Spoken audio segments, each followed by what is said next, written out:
ဘာအခုဆိုရင်ကျွန်တော်တို့ဖျားကြီးဘက်ကိုရောက်ရှိနေတယ်ကျွန်တော်နောက်မှာဆိုရင်နမက်စလန်28တိုက်ကြုံတွေ့တဲ့ငါမျိုးအများကြီးရှိတယ်ဒီနောက်မှာဆိုရင်မိသားစုဝင်ရဆိုရင်ကျွန်တော်တို့300ကျော်ရှိတယ်လူဦးရေဖြစ်ဆိုရင်1000ကျော်ရှိတယ်အဲ့ဒါကိုကျွန်တော်တို့ဘီကိုဂျီကိုနဲ့အတူကျွန်တော်တို့ဒီဘက်မှာကက်သလစ်ဘာသာဝင်ကျွန်တော်တို့ဆီယာမပေါ့နော်သူတော့ transistor တယောက်လို့ခေါ်တယ်သူနဲ့စုပေါင်းပြီးတော့မှကျွန်တော်တို့ကမှမိသားစုစုစီကို variety တွေလာဝေပေးရခြင်းဖြစ်တယ်ဒီဘက်မှာရှိတဲ့ volunteer လေးတွေလည်းကျွန်တော်တို့ကတက်နိုင်ဆုံးကူညီကြတယ်လူပြုနေတဲ့အချိန်မှာကျွန်တော်တို့pre production မှာဖြစ်ဖို့အတွက်တက်နိုင်ဆုံးဒီဘက်မှာကူညီကြတယ်ပေါ့မှာကျွန်တော်တို့လူပြုနေတဲ့ပုံစံလေးရှိတယ်နော်ကျွန်တော်အဲ့တော့ဆက်လက်ပြမယ်ဒါလေးကဒီလိုရှိတယ်ဒီဘက်မှာကျွန်တော်တို့ကဒီလိုမျိုးလေးကူညီပေးတယ်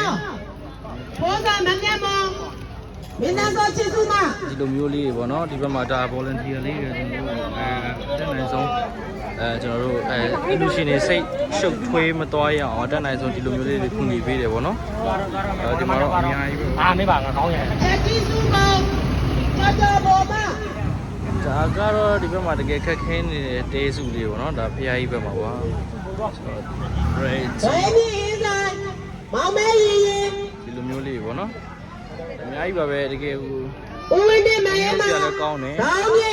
ကျွန်တော်တို့ဟိုဘက်မှာဆိုတကယ်ခက်ခဲနေတဲ့တဲလေးတွေရှိတယ်တဲလေးတွေကိုကျွန်တော်နည်းနည်းဒီဗီဒီယိုလေးထဲမှာနည်းနည်းပြပြမယ်ကျွန်တော်ဟိုဘက်မှာပေါ့နော်ဒါကတော့နည်းနည်း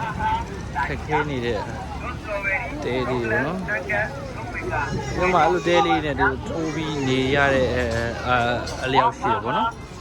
ပြိုပြက်နေတဲ့ပစ္စည်းလည်းပြိုပြက်နေတဲ့အဆောက်အဦတွေလည်းအများကြီးပဲပေါ့နော်ကျွန်တော်ကဒီလိုလေးအရေးလေးကိုမိခိုးရောက်မှဒီလိုမျိုးလေးတော့တူဖြစ်တယ်အများကြီးပါပဲဒီလိုမျိုးလေးတော့ရှိပါတယ်ပေါ့နော်